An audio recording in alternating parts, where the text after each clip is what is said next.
welcome everyone to the Corporate Talk. Today I have a special guest, Renata Marins Paolillo. She is industrial engineer and has left the career for many years in the aerospace to be an entrepreneur and build her own company. Hey Renata, thank you for being here and talking to us and share a little bit about your story with us here. Thank you, Carol. It's a pleasure to be here. Thank you very much for the invitation, so we can talk a little bit more about entrepreneurship. Yes. And Renata, to start, a very nice topic is about the motivation that made you get out of a career of the certainty of the salary every month, of the role you had since many years, the people you know, to jump into the career of being an entrepreneur. What motivates you in this way? I guess I always had this desire inside of me. Maybe it's in the blood. As I come from an entrepreneur's family, I've been familiar with the highs of the entrepreneurship life my whole life. But for me, it's desire of it truly is. I heard once something that made a lot of sense to me. Is that entrepreneurs are strongly driven by building things from nothing, by creating companies from their hearts that have their fingerprints. So this is special and unique passion of entrepreneurs resonates with me completely. And that's almost like a calling, I guess. That's also, when I was employee, I always felt that your actions and your contributions are more limited to your own assigned position. So even though I'm very proud of all the innovative projects I have led and delivered in the past as an employee, I always felt I could do more, like deliver more. And in consequence, learn more, grow, explore, and create a positive impact on society.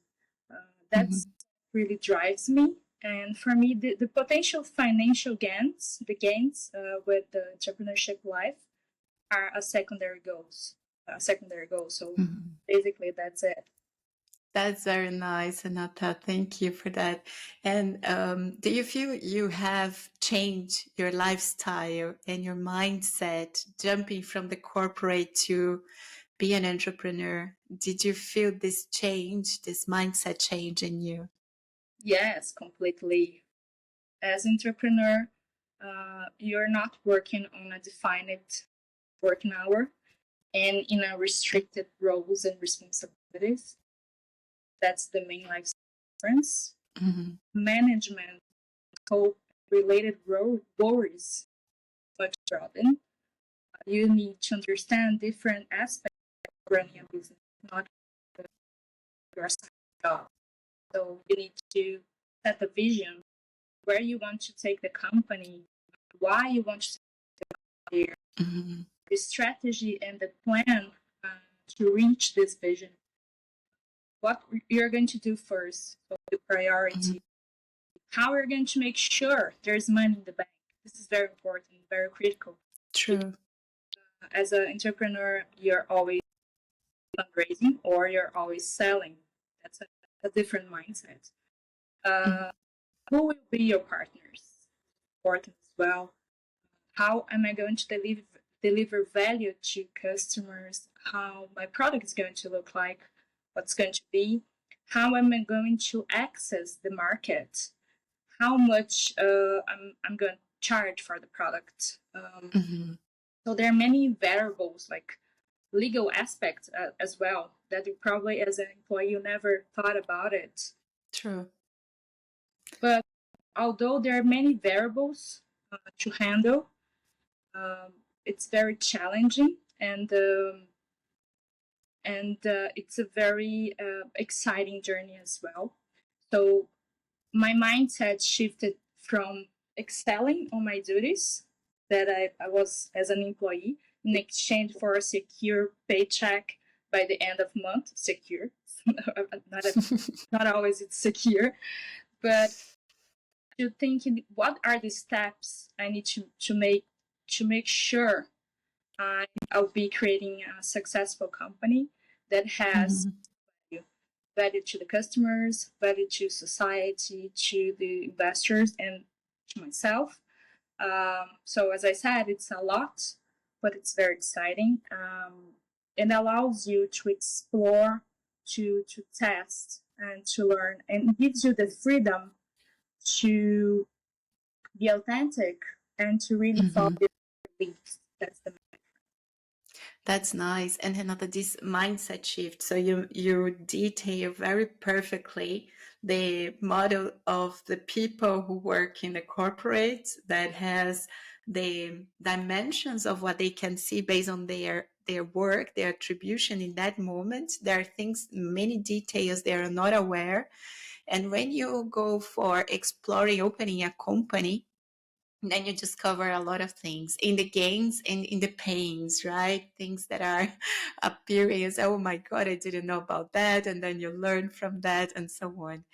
And if you imagine going back to the corporate world, do you believe this experience of being an entrepreneur will shift, will change the way you would look to a new project or the problems in a company? Based on your experience? Yes, yes, definitely will. I always look at the whole picture. I always try to really excel and do my best, but you're limited. The vision is limited when you're working as an employee. That you have a role and responsibility, and you rely on the other people to do their jobs, so we can all achieve the results together.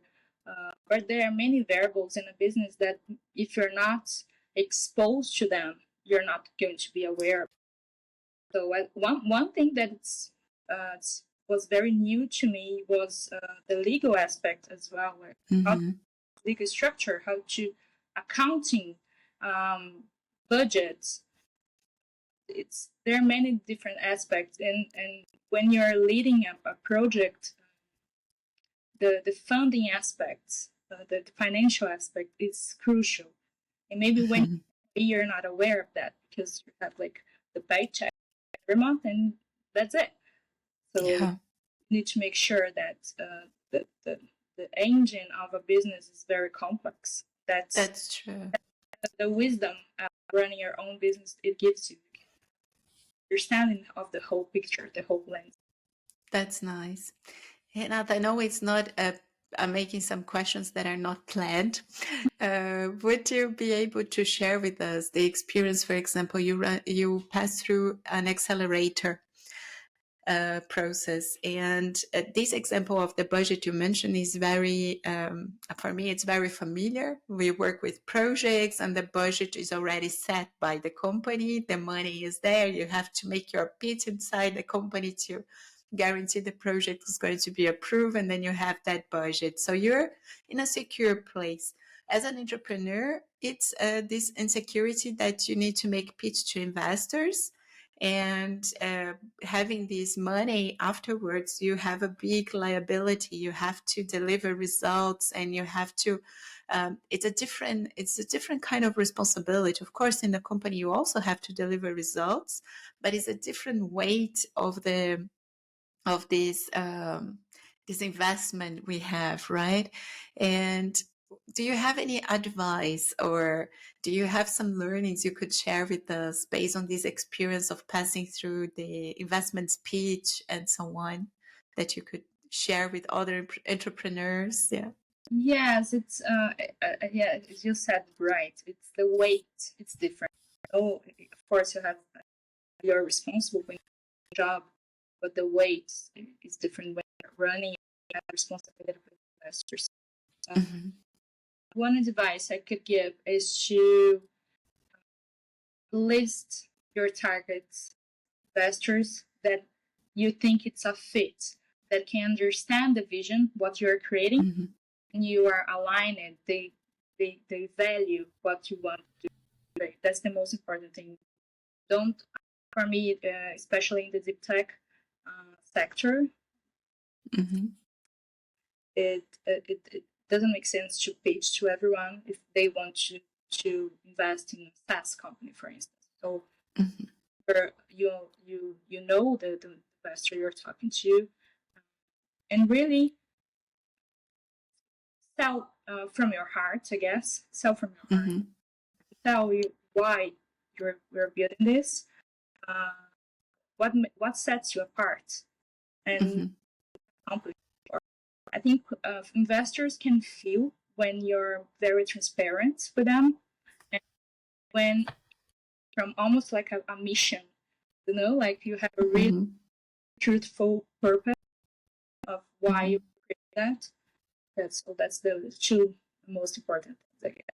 That's nice. Once you have the money, I think it's very important to be wise in managing budget, not overspend in things that are not important.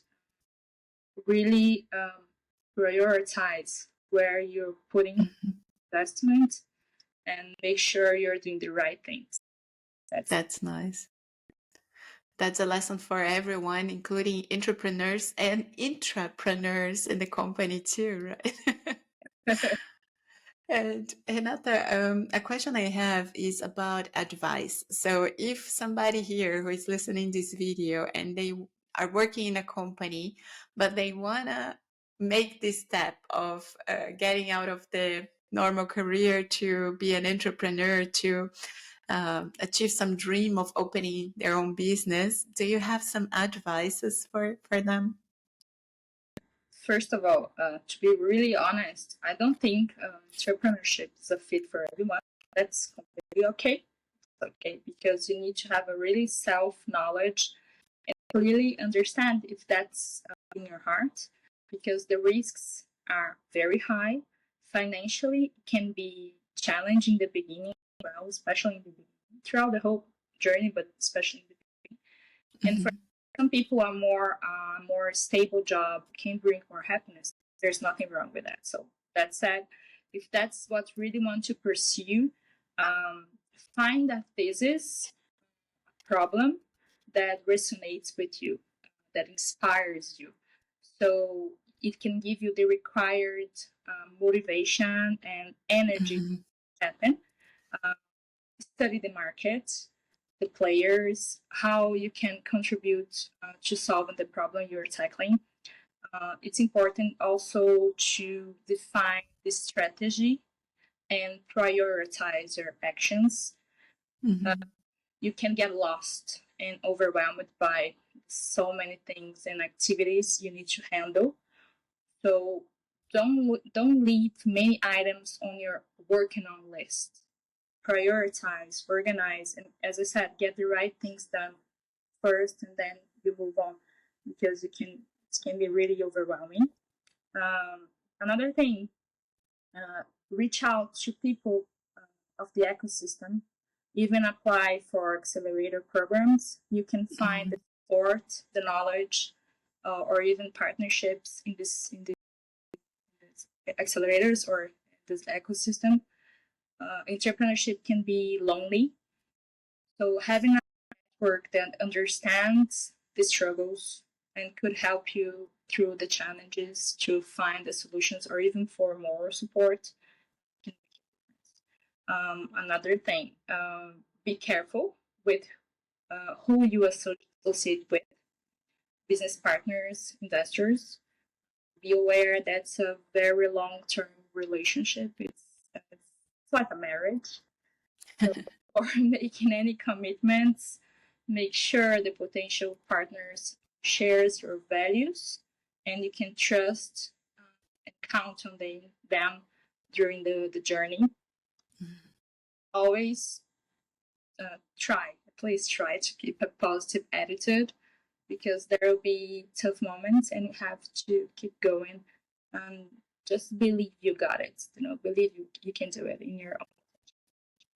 That's nice. And you mentioned about these this discipline, right, in the activity, to be organized and be clear on the tasks, what to do, what should be priority and or not, and so on. And I think this brings to the motivation itself, the self-motivation, because the discipline, it needs to have a discipline, right? You don't have the agenda of the company anymore. You make your agenda, and you have to go for things, activities, or investors, or talk with customers, or prepare your marketing plan, your sales plan, or your production, your engineering plan. My God, there's so many things. And I think I understand when you mentioned that entrepreneurship is not for everyone, because it needs a lot this motivation, internal motivation, that might not be for the money, it might be for a bigger cause, right? For the product, for that market, for that experience, this dream to be implemented, to see it happening, right? Exactly that. Yes, you don't have necessarily a boss, so you need to set the goals. You need pushing and the self motivation and crucial. And of course, we're all human, and not every day we're a good day. Yeah. So that's why you need to understand why you're doing this. What moves you? Could be like trying to solve a big problem, helping the planet in a way, or being a part of an innovative project that really inspires you, or even the learning. But you need to have like a bigger purpose behind, so you can have to do it. That's nice. And also linked to this purpose, I have a last question on my list here. And I know your background is in market intelligence, so you have a good background in that. When somebody wants to open a new business, to be an entrepreneur, which tips and advice can you give to find the blue ocean, that opportunity in the market, to say, that might be a great thing to do, or there's a big area growing? How can you guide somebody to find their blue ocean in the market? Find a blue ocean, it's really really tough. And but I think the first thing, as I said, first of all, find an area or a problem that gives you the drive, as I said, that inspires you, that you truly think it's your mission. That's the foremost important thing. Mm-hmm. It's going to be in climate tech, it's going to be education, it's going to be AI. What area do you want to work with? Mm-hmm. This market, the trends, what are the current solutions, the opportunities that you see. There are always opportunities. Mm-hmm. And also talk to potential customers. Just reach out to the market. Don't just think by yourself, because you need to validate your assumptions with data. Otherwise, it's just going to be guesses. And hear the insights. Really observe the insights, and start with the organization and focus. When about the blue ocean, much more than having like a killing idea, the execution is the king. Like Mm-hmm. a company that has the advantage is usually the one that executes well the vision, that stay open for feedbacks, that adjusts the routes as necessary, and just persevere. Just keep pushing to make it happen. That's great. Thank you for this And the last advice. thing Uh-huh. I had is just that's something that I learned through this process. It's like good to share that entrepreneurship shows us that we're more capable than we think we are. So, because it pushes us and challenges to find the solutions and accomplish that we probably thought we'd never be able to. So, it requires us to push us and push the boundaries of our own self limitations. So this is really wonderful as well. This is, for me, was the best outcome from this process. Wow, I can imagine. And Renata, I agree with you. I think I met also a lot of entrepreneurs, and I remember one of my bosses. He told me he would prefer in an open position to have somebody who had tried to open a business outside, because that guarantees shows he has a really lot of skills that a company cannot provide and by itself, and this it's a gaining point to any other problem or challenge a company could have, because it's already somebody with a skin in the game, right, in the business, and can really go for much more. Wow, thank you so much. Thank you, Renata, for this great talk. I think it was very inspiring. A question I want to make to you is, if can I make it open for the ones who are watching this video to get your mentorship if they want to open a business, or they are already with a startup open and they need a mentor who to overcome some challenges? Can they reach out to you? Sure, of course, it'll be a pleasure. That's nice. I will put the LinkedIn here in the description of the video. Thank you. Thank you. Thank you so much, Renata, and see you around then. See you. Bye bye. Thank you very much for Bye. great. Bye.